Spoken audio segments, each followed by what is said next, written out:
Hi, I'm Dana. Welcome to this week's video. Today I want to talk about naps.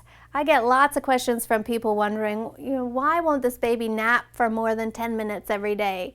And I want to give you some tips today for helping to encourage nice, long daytime naps. Now, first of all, don't let anyone tell you that naps are not important. They are very important. The better a baby sleeps through the day, the better they're going to sleep at night, because getting daytime sleep means that they're not getting overtired.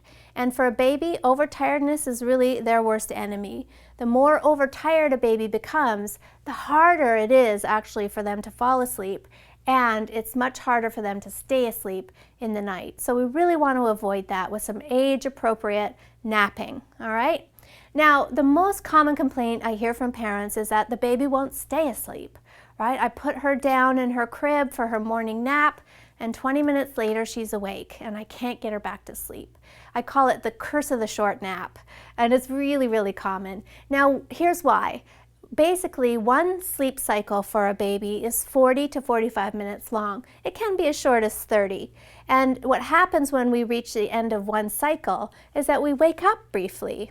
And then hopefully we go right into another sleep cycle and sleep a nice long nap.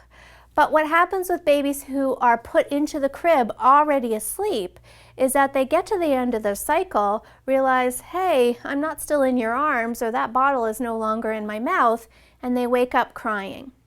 And then because they've had a little bit of sleep already, the fatigue is not enough to really get them back into another cycle. So you really get stuck with a baby who has napped for 20 minutes. It's not long enough. They're still grouchy. It's not time to feed yet, so it really messes up the entire day. So the good news is, by teaching a baby to fall asleep independently at the beginning of the nap, it's going to encourage a long, lengthy nap. Because if she wakes up at the end of a sleep cycle, she's got the skills she needs to get herself right back into another one. And so your 40-minute nap turns into an hour-and-a-half long nap, and that is much, much better.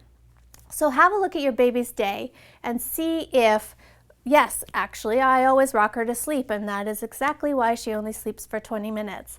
And start working on the skills that she needs for getting herself to sleep on her own in the first place. Now, nap.